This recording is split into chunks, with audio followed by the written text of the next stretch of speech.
So we'll do the similar sort of thing. What's the logic for diversification? I'll present a Singapore example, and then what does this mean for you? Because it's not necessarily true that everything we say can be applied, and at different times and different countries. So let's see how it goes. Now, I don't know if you can see this image. Can you figure out what this is? Cars. Flood. Yeah, cars in a flood. In a parking lot, brand new cars in Thailand, and these are Hondas. There was a big flood in Thailand some years ago where Honda has a lot of its manufacturing and assembly done, and close by are other auto manufacturers. Now, what happens if you get a flood as severe as this? Clearly, you lose those cars. What else do you lose?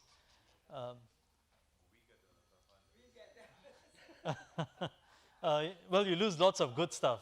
I know there's several car dealerships under different organizations represented here.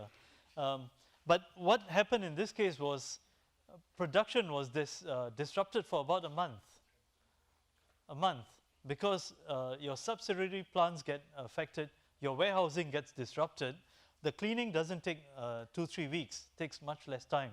But to get things back on schedule takes time.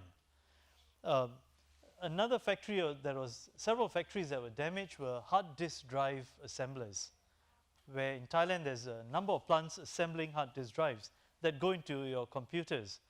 I understand that it's taken about 2 years to recover back to the pre-flood situation in terms of quality and all the distribution. So you don't want to be in a situation like this where a good portion of your production gets disrupted by an event like this. What should you do? What's the solution to these problems? The answer I offered you before in the thank you, strategy will work.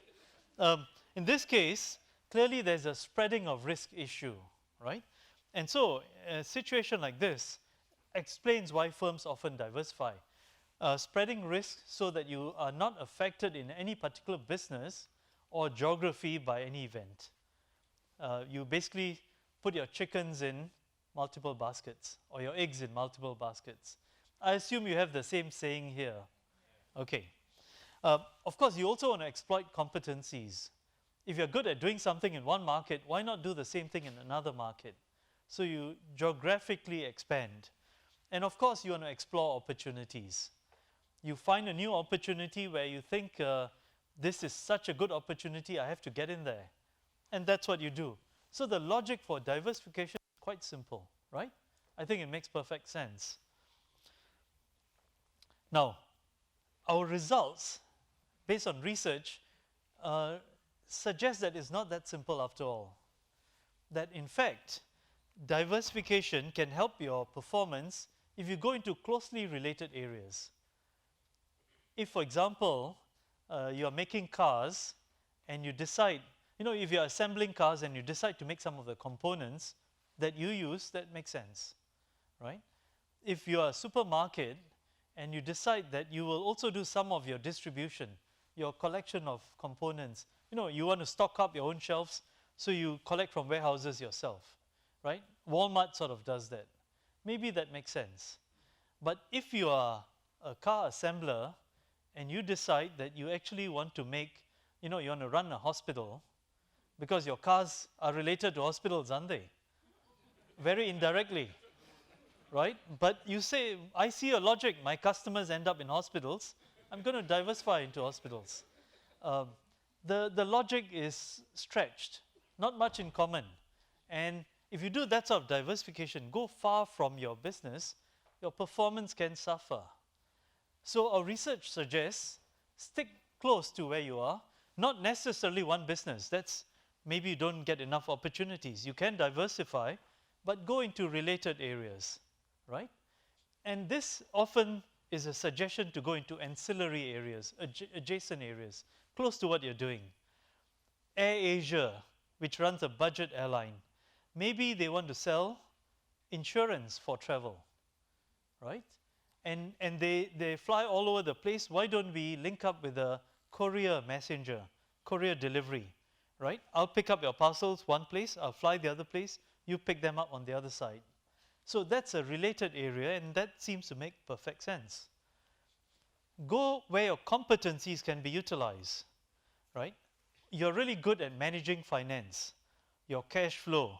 I know the financial controller for UTT is here, so and if you're really good at managing the cash flows for your organization is good at this. Perhaps you are a credit card company. You may decide that you can manage cash in another business, right? And you get into that area. So your competencies can transfer, and you do that. And that seems to make sense. That's the logic for going into closely related businesses.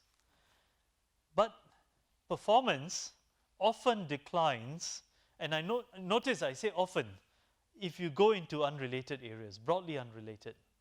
Now I understand, of course, Mr. Buddha Singh is from a diversified corporation, Massey, and of course I have to be careful what I say. So I put often there in brackets. You see, I'm hedging my bets. And there is a logic for why some organizations can diversify and succeed, right?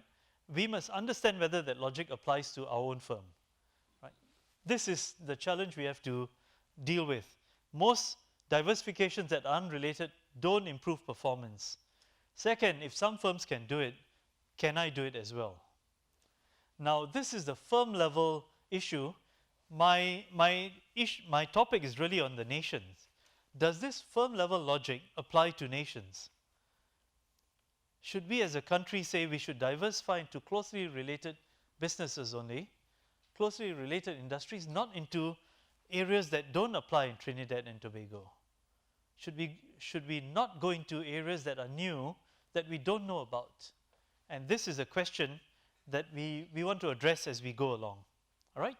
So fundamentally, does this apply to the nation? I want to give a couple of examples and see whether, again, the logic applies. Keppel Corporation is a Singapore firm. It's a shipyard. Again, was mentioned yesterday by Dr. Motilal that it was one of the world's largest, most successful shipbuilding, ship repairing corporations. Taken over, the British, when the army left, the British Navy left, the shipyards, the docks were taken over and became highly successful quickly. So they were in these businesses: ship repair, shipbuilding, ship conversion, oil rig building, offshore engineering, construction. Closely related, you'd argue. They then decided to diversify, and they went into energy, water, and not retail water, but really back end, as well as on-site logistics, solid waste management, industrial type businesses. And you would argue they're quite similar, related, right? And the company, by expanding, the industry expands. They went further then into the region. Using the same businesses, they went into neighboring countries, Vietnam first, China, Indonesia. Would you see this as very undiversified or related? Related, right? They're using their competencies in shipbuilding related areas to expand into other related industrial, heavy capital intensive businesses. The sort of customers you deal with here are very similar to the customers you deal with there. Large corporations, governments, state bodies. The deals would be large, long-term deals to build a ship, to build a water plant, to build utilities. Same sort of mentality, project management, heavy capital. That sort of logic seems to work. Now, at the same time, there was this other shipbuilding company in Singapore, also government-owned, also competing in pretty much the same businesses, also took over some dockyards and other naval facilities from the British Navy at the same time. So a competitor. Singapore often has this: firms that compete with each other, both owned by the government. The idea is to have competition, but with government ownership, you don't overly compete, right? Manage competition. And they were a ship repair and shipbuilding firm. they expanded into offshore marine services. They went into ferry services. So, they had boats sailing between Singapore and Indonesian islands. And they went into property and construction. And maybe the same logic maybe applies. And then they went into computing and computing services. And I would get slightly concerned at that. Then they went into travel services. And I see some eyebrows being raised. We know ships sail around, but travel services. Then they went into telecommunications. And then my favorite, of course, they went into restaurants and waste disposal. And okay, restaurants and waste disposal maybe are related, but the rest of them seem to be very different. Which restaurant did they go into? Delhi, France. Do you have Delhi, France here? It's a French croissant place, right? So that's their primary business, which looks very different from ships, if you ask me. The nature of the business is very different, right? You are into a large number of small transactions. Someone comes in and spends, $5 on a croissant and a coffee. And you have a lot of retail outlets in malls. And you pack small goods. And you need to advertise on TV and in the newspapers. Entirely different from the sort of customers you have in your core business. Seems like stretching too far, does it not? The result was this company ran into severe trouble, ran out of cash essentially, and had to be rescued. Since they concentrated, they have become much more focused. I offer you these two as contrasting examples.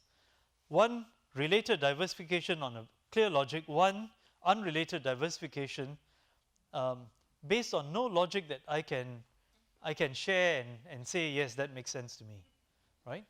So things do go wrong in Singapore. Not too often, once every 10 years maybe, but that's about it, right? So national level, this is our topic. How has Singapore diversified its economy? Are there any lessons? There is a formal aim to diversify. The country wants to diversify because as a tiny island, if you are too vulnerable, too invested in one business, and things go wrong, you're in trouble. So the logic of diversification: spread risk, exploit competencies, explore opportunities. If you notice, I use the same three for the firm level. The logic is the same. And this is Singapore's economy more or less at present.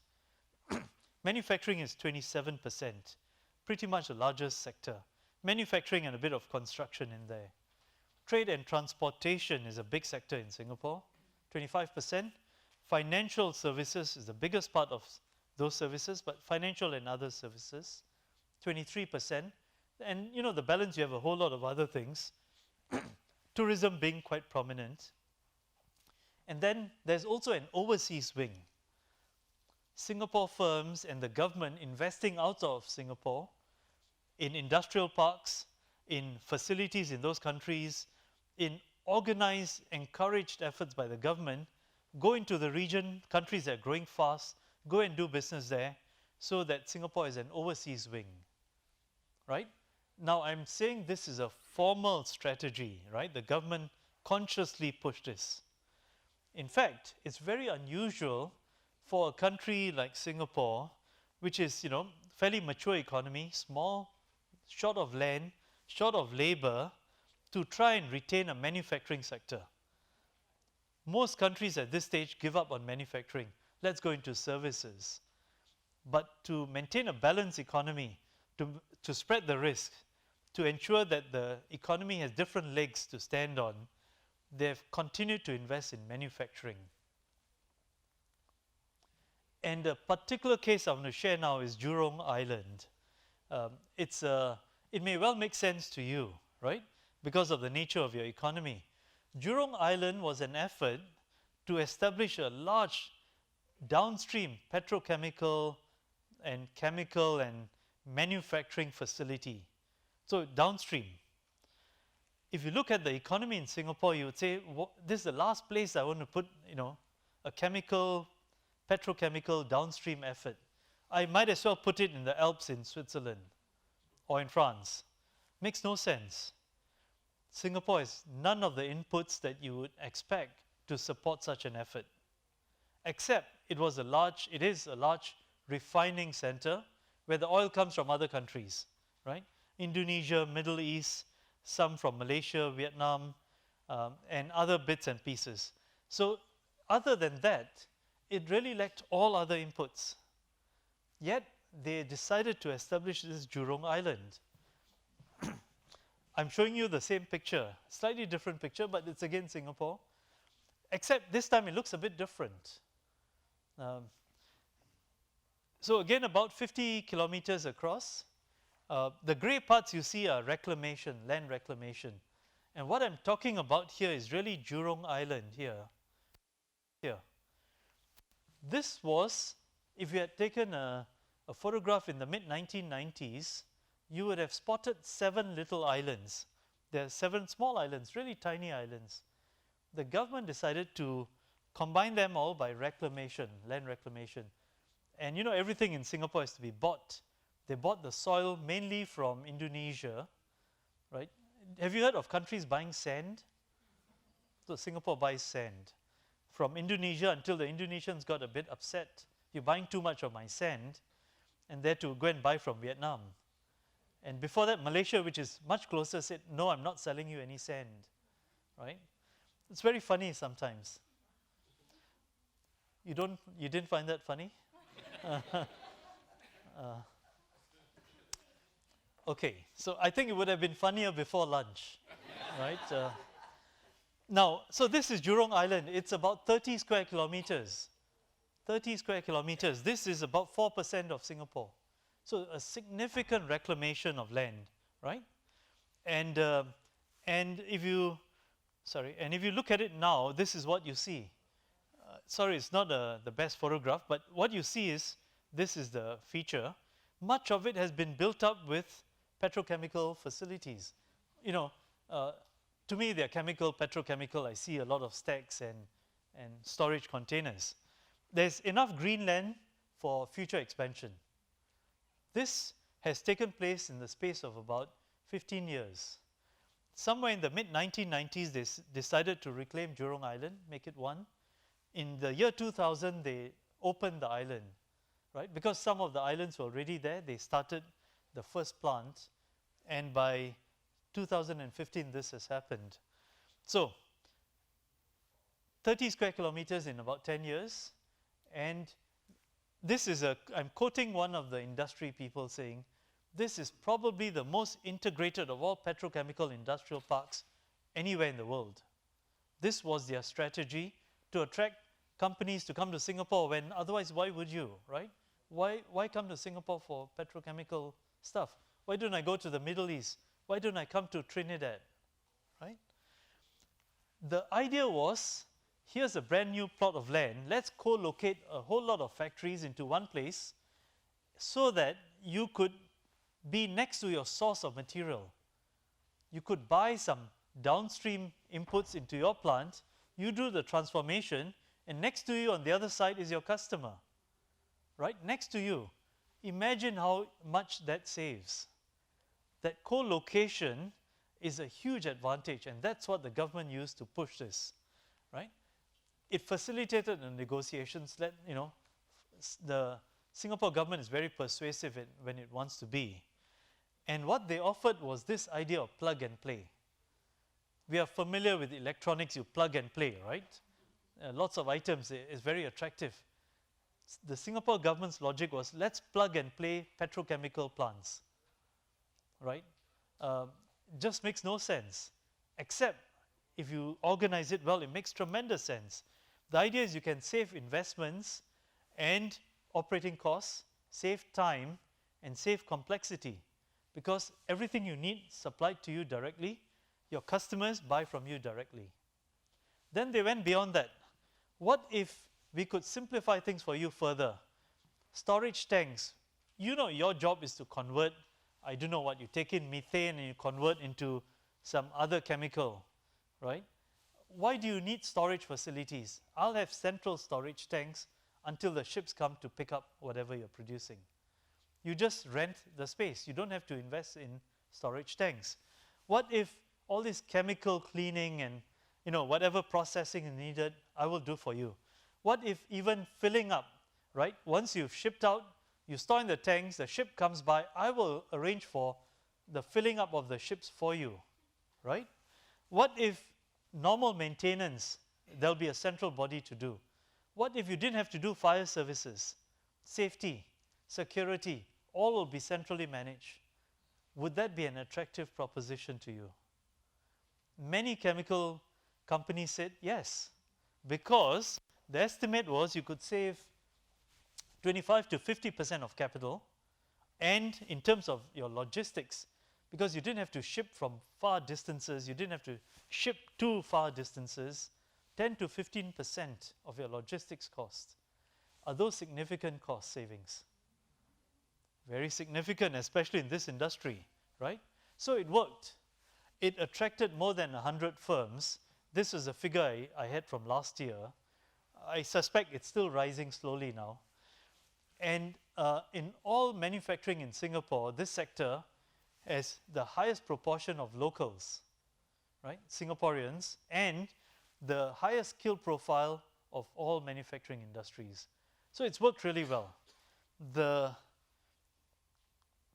companies that are there, and examples of Japanese firms, a lot of Japanese firms, European firms, US firms, and we don't have to be experts in this industry to recognize the big names, right? The big companies saw value in coming to Singapore to establish a downstream chemical, petrochemical processing, right? In a place short of labor, without, where land is expensive, without the necessary inputs. And this is an economy diversifying successfully. Right? This is just one example, and the figures you see are very large quantities. Employment there is not so huge, 10 to 15,000, but the revenue you're talking about, the turnover is about $40 billion a year. This is a large effort, right? This is a large effort on one island, literally recovered from the sea. An example of how you can diversify an economy successfully. Interestingly also, just as one example, despite all the lack of inputs, the advantages of being co-located were strong enough that ExxonMobil, I don't know if you can read this, I'll read it out. So their facility on Jurong Island accounts for 1/4 of the company's global chemical capacity. This is a big plant, and is one of its most energy efficient sites. That actually they set this record, right? Because of the structure of the location, this sharing of facilities, the integration, the combination, the cost savings. This is an example of a successful diversification. To how can an economy enter a new business? What allows you to succeed in that business? What should you do? How can you succeed? The logic in some ways is not so different from a firm expanding, right? Why would any firm set up this particular industry in that location? There has to be a clear answer, right? If the answer is up to 50% capital savings, 15% logistics savings, shared services, less complexity, quicker to set production, that sounds like a pretty good logic. As you see Trinidad, you want to expand, do a similar downstream expansion, you need to provide that logical answer, that convincing business explanation for why you should do this. And whether that's in chemicals or tourism or any other business, it's more than an aspiration, right? You need the vision, of course, you need that aspiration, but you need a strategy that makes sense for your customers, for these client investments. You need a strategy that will allow you to succeed. That has to make business sense. So, possible lessons. What lessons does this suggest for the government? You will notice, of course, that even though just now in the earlier session, although the session was about firm level, I did refer quite a bit to the government. And now this national diversification, I'm talking more about the government. But I'll also talk about the firm. One reason is that in small economies, especially when you lack resources, where you can't take too many chances, If the US decides to do what Singapore did in Jurong Island and it fails miserably, there'll be a bit of blip. There'll be some, 24 hours and 48 hours, and the newspaper channels or newspaper and TV will report on it. But after 2 years, that's it. It's a little blip nobody will notice. Something like that goes wrong in a small island nation, we will notice. We will pay a price for many years. We have to be very careful about these issues. The government must be deeply involved in making decisions. So, some possible lessons. First, firms alone cannot diversify an economy. That sounds like perfectly logical, right? Obviously, firms cannot diversify an economy. Governments must be the key actors. Governments must get firms on board, but not only firms.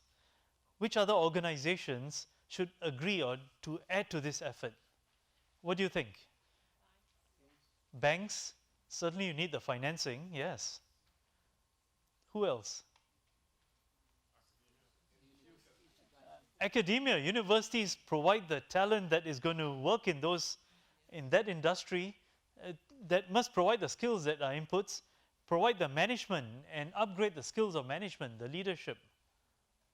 What else? Who else? Facilitators such as state agencies.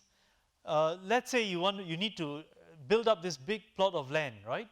And what if the land authority refuses to give permission? What if the transportation authority won't build the roads to that? What if the legal title is not transferred in time? What if height clearance limits don't allow the facilities to be appropriate? So you need all the government agencies to be on board. I'm also looking for a specific answer here. Tax authorities, incentives, right? I assure you the government of Singapore gave lots of other tax incentives, right? I'm looking for a particular answer. I've heard this in the corridors. We have often discussed this as an issue to be dealt with. I haven't heard the name, this word used in here. Coordination. I'm looking for unions. You want to get unions on board. Yes. I'm trying to judge what is your response. What did that mean? Okay. Unions mean a lot, right? To some of us, they're a source of pain and nothing else.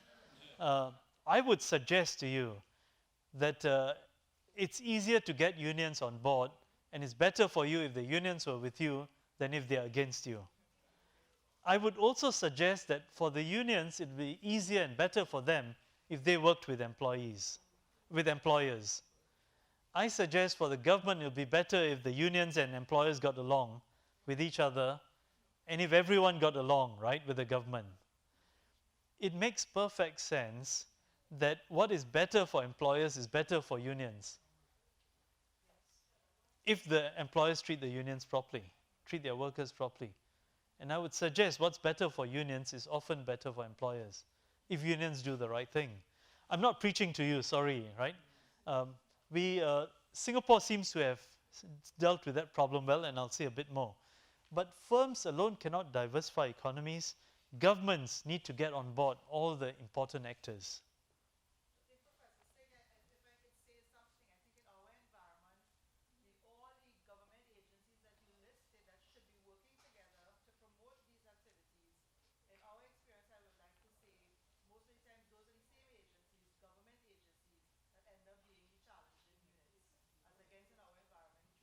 Right. Now, we all love to sort of point at the government, and I assure you in Singapore, I have many complaints about various government agencies. In the end, they normally get it right, but usually not to my liking. And I think, I wish I could offer an easy solution, right? The answers would be very much what I said this morning. And I believe, for example, for my university, the Ministry of Education is a great constraint for us. At the same time, they are a source of tremendous support financial and other support. And somewhere in there, we've managed to work a relationship that works for the ministry and for us. And beyond such clever answers, I'm not sure what I can offer to you. But if this is going to succeed, this has to be dealt with, right? And what this requires is leadership, right? Leadership to get together and agree that if we work together, it's going to do better for all of us than if we don't work together, right? But you are such hospitable, friendly people who get along. So why doesn't that translate to working in the business and national level? Uh-huh. I've met, my colleague and I both agree the talent we have met is tremendous. There's more than enough leadership and talent here to resolve these issues. So it's time it got done. No, the world is moving on. We need to get a handle of things. Right, so governments can create conditions for firms and industries to diversify. Governments must create those conditions. And what governments do well is identify opportunities, create opportunities. The governments can say, all right, yesterday we saw, I'm sorry, but I don't know the location of where your plant was. Sorry? Point Isis. Visas. Point Lisa, I'm sorry, Point Lisas. So we saw several plants there, co-located, including 2 steel plants as I understand it. Now, what if we could integrate and build on that to make that into a major sector? It seems to me an obvious, well, I don't understand the technology at all, so at my level it seemed obvious. Here's an opportunity that the government can build on this to really get things going. What should governments do? My answer is really improve inputs, right? Inputs are a key matter. Provide the infrastructure, offer the incentives, and really important, your point, build the institutions that support all of this. That's what governments do, right? Infrastructure, in this case, inputs, infrastructure, incentives, and institutions. Governments are not meant to do business. Business is the business of businesses. The business of governments is to govern, right? Facilitate. And that's what we see that in Singapore government. It doesn't intervene unless necessary. If it's necessary, then it intervenes fully. Governments should inspire. Make the logic, right? The logic for Jurong Island was not obvious. Many people thought that didn't quite make sense. This is the wrong place. It inspired what it thought was required. It guided all the organizations. It governs the place very well. It makes sure that the companies that agreed to do certain things do them well, right? The shared services are performed to the promised standard, for example. And it aligns, make sure that different units are working together. Governments are very good at providing capital, patient capital. Firms, we have short-term horizons. We've got to turn the capital around, earn our return on investments. But governments have a much longer time frame. Governments can provide patient capital to allow the diversification, new industries to emerge. And this is what governments can do better than anyone else. Also resilient capital, where if the economy goes down, firms suffer, the governments can withstand the short-term deviations. And what we need, therefore, is an entrepreneurial state. Now, this is a word we all like to use, right? We all want to be entrepreneurs. I mentioned earlier, leaders must be entrepreneurs. It's really interesting in the mission statement of UTT, entrepreneurship, it's claimed this is an entrepreneurial university, wants to create entrepreneurs. We say the same thing. It's a wonderful effort, entrepreneurship. Why can't states be entrepreneurial, right? And I would argue at one level, the Singapore government is entirely an entrepreneur, and the state is an entrepreneurial state. This is what governments should do in fostering diversification. So what should the state do? What does an entrepreneurial state do? It invests. It creates conditions for development. We've talked about that. It manages and regulates the economy, right? Governments must regulate economies, right? Now, the idea is often suggested, free markets are the best. Therefore, free markets should be left alone. Therefore, government should stay away. But that's not the logic of free markets. What you need is regulations to keep markets free. Governments must ensure markets are competitive. And so you need regulation, you need institutions to work there. Governments should facilitate business formation, right?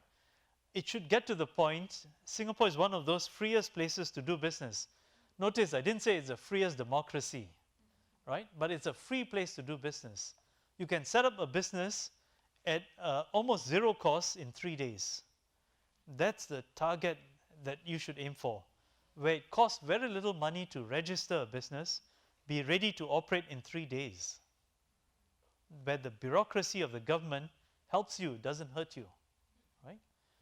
So facilitate the formation of businesses, collaborates with key actors, works with international agencies, works with MNCs, works with other organizations to get things going, works with unions, works with employers, works with the American Chamber, for example, right? With any organization that can help.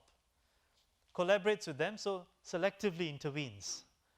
If, for example, you had set up that island, the government had set up that island, and there was a key missing element that it couldn't attract a foreign firm to do, it would do it itself. Where necessary, you intervene selectively. What if you wanted to restart rail services in Trinidad? Only the government could do this, right? So when you have to intervene, you would do it, the government should intervene. And always focus on human capital and entrepreneurship. This gives me a chance, sorry, I'm not deliberately trying to sell my university, I'm just doing this indirectly. When they set up Jurong Island, of course, what do you need? If you're setting up a huge chemical complex, what do you need? Human resources, and you need chemical engineers, particularly. Turns out my university, we had a chemical engineering program, a very small one. It was just a small unit within engineering and very few students did it. They did their planning that in 10 years' time we need a large number of chemical engineers. Not a huge number, they're talking about less than 200 a year. So they came to the university, said, here's a lot of money, set up a chemical engineering degree program, a Department of Chemical Engineering, and make sure it's a top quality program. Money facilitated, we got a lot of good people in to start doing research and teaching, scholarships for top students, whole lot of promotion about the prospects in chemical engineering, and from a fairly easy program to enter, chemical engineering now is close to medicine and dentistry as the most difficult to get into for students' admission, right? So when you need something, the government has to intervene. Similarly, when they tried to push the entrepreneurship and innovation in Singapore, they came to NUS again and we were told, you know, you got to get your students thinking like entrepreneurs. And what happened was, and you see very quickly, we set up these overseas colleges, right? 6 of them, NUS colleges in all the right locations. And all very quickly in the space of almost a year each, in Silicon Valley, in Philadelphia, in Shanghai, Stockholm, Bangalore, and Beijing. And all tied to the economy. In Silicon Valley, focus on technology startups, right? That's what they are good for. So our students would go there, 6 months doing courses, 6 months working with companies, right? That's what they would spend a year on. And similar logic, Biomed in Pennsylvania, in Fudan University is a top university in Shanghai, China-related businesses, technology in Sweden, and in India, of course, IT and other stuff. So, you know, the university has to kick in and provide the necessary resources. And I think the model my colleague offered yesterday, and from what I've heard, you know, you understand that and things seem to be on track. I will just in passing mention that the first year is that my university is now regularly ranked number 1 in Asia and 22nd or 20th to 30th in the world, so we're pleased with that. So possible lessons for businesses in terms of diversifying. What should we do? What can businesses do to help? Governments create conditions for diversification, but firms have to diversify, right? Macroeconomic stability, macroeconomic competitiveness comes from governments. Governments ensure that there's enough liquidity, that tax rates are not too high, interest rates are appropriate, the exchange is stable. That's macroeconomic stability. But microeconomic competitiveness comes from firms, and you need the balance of the two. So national diversification will only come with a balance of the two. Firms have to be competitive. You need to get so that you can compete with other firms in other countries and you do better than those firms. Then the cluster, the diversification will succeed. This is an important point. You cannot protect diversification efforts. Keep competition out for a decade or two so that you become competitive. Any national efforts for diversification have to meet performance standards, global performance standards, right? Protection only works in the short term. Sorry. Independent firms, right? Independent firms working by themselves can actually make clusters. It is not necessary that it has to be an organized effort. So for example, as in Jurong Island, the government attracted firms. Each firm acting in its own interests, collectively they have contributed to national diversification. National diversification doesn't mean that you need all firms to do the same thing. In fact, that would be a prescription for trouble. Instead, you create conditions where different firms will come together, acting in their own interests, diversifies the economy, right? And so this should come from firm advantages and location advantages. So what would be industries you would diversify into in Trinidad? Obviously, the petrochemical, petroleum, downstream effort seems obvious. I think it struck us both that tourism is not bigger than it, it should be much bigger than it is. You've got this wonderful hospitality, right? This environment is great. This great island you have, and 2 islands, that we were actually quite surprised that tourism is not bigger than it is. Do you know how many tourists Singapore gets a year?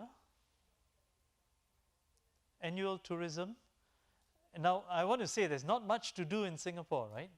There's shopping, you can lose all your money at the casinos, and there's some other attractions, but it's a crowded city. Each year now the figure is about 12 million tourists.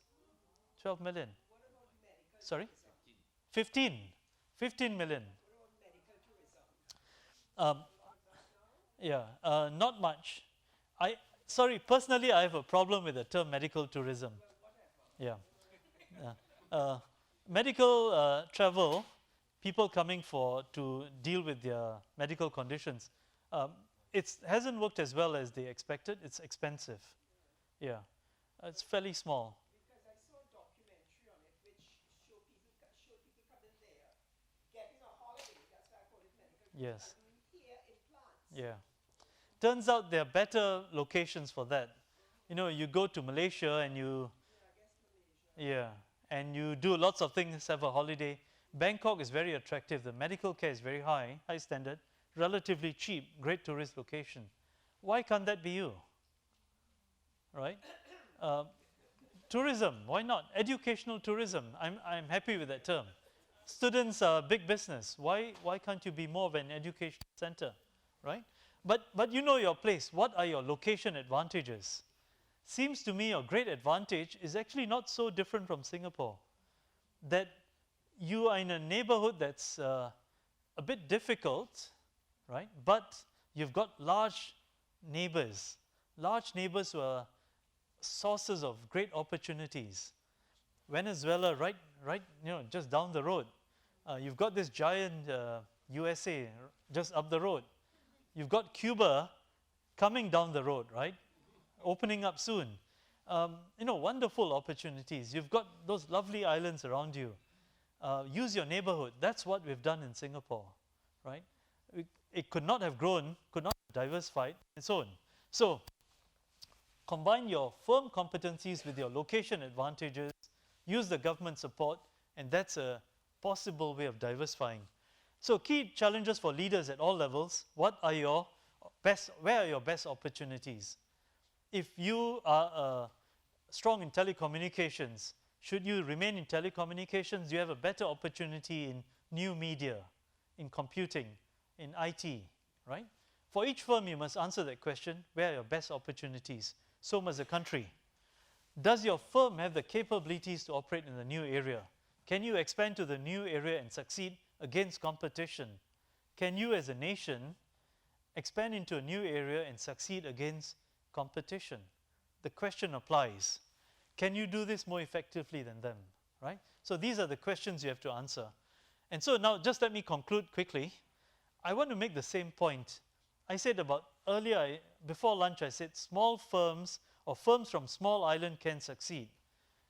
I see no reason why small island nations cannot succeed. History taught us, again my colleague mentioned yesterday, island states, right? Island states that are small nation states historically have not survived for long. And you get paranoid. You hear stories about Venice, right? I don't know whether there was actually an Atlantis, but it sounds like what your country and mine are, right? Small island states. And other small city states don't survive. Sparta, we've heard about Singapore being Sparta. I would like to think I hope one day Singapore will become Athens. But those places didn't survive. Yet, I think our advantages are significant. That in the long term, there may be challenges, but for the next 100, 200 years, I'm sure Trinidad can do well. And we should use our advantages. Being small, we can move faster. Speed is our advantages. You can mobilize the people, right? Trying to mobilize 250 million Americans, difficult.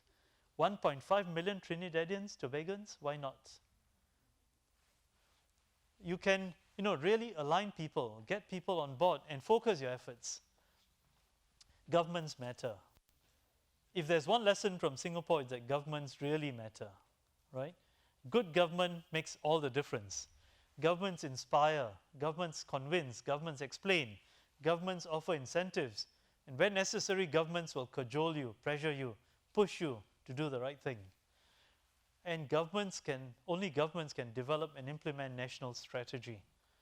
However, it's important, we all have stories about governments failing. It's important we not presume that governments will fail. The presumption of failure is something we have attached to governments and state organizations, government-linked corporations. I suggest that's a big problem. We should not presume that they're going to fail. We should not accept if they do. I think, again, this is an important lesson from Singapore, that government corporations, government departments can perform better than the private sector. And if they don't, we should not accept it. Right? And I strongly encourage you that we take this perspective. Business is a force for good. Right? In business, we create value. We create employment. Without businesses, we wouldn't know the modern world as we do it. Almost everything we see here was built by businesses, sent here, assembled here, everything we use by businesses. Businesses should be a force for good. I'm really distressed. Every day you read in the papers about bankers and other businesses, doing all sorts of criminal activities or close to criminal activities. And because they do that, as business academics, we get that tainted, right? Our colleagues in medicine and physics think that we are teaching those students how to be criminals. That's not us, is it? Can we do this? Can we diversify? Can we run our businesses honestly, ethically? Can we do it so that we can go home and tell our mothers and our fathers and our daughters and sons and our wives and husbands, look them and say, I did an honest day's job. Again, I want to say I'm not preaching. But if we can't, then it's for the government to ensure that we do. Right? Business is a force for good. We should do it right. I also want to address a point where, I think it came up, that firm nationality matters. I want to say it doesn't. So what if ExxonMobil is not a Singapore firm? What if it builds or it operates in Singapore and creates, $5 billion worth of value a year? It's great. They've put their money into Singapore. The plant is there. It's not going anywhere, right? It's going to be there for the next 30 years. They hire Singaporeans. They pay wages in Singapore. Some of the profits may leave, but they're much less than the capital that stays. Again, I know Dr. Motilal made the same point yesterday. So what does it matter which nationality of the firm invests in Trinidad or Tobago? It doesn't matter as long as they create value here, right? Of course, in the long run, you can't be dominated by foreign firms alone, but you want to get any firm that creates value for you here. Build on your strengths. Find out what is shared across your current businesses, your current industries, what you could move into where your customers are common, right? Where your competencies, the context, the distribution channels are common. Identify those and you have an idea where you could diversify into. It may well be, maybe it's a shipping business we heard about yesterday. Maybe it's a shipbuilding business. Maybe it's not petrochemical, not gasoline, none of those. We don't know, right? But looking at the commonalities is a way forward.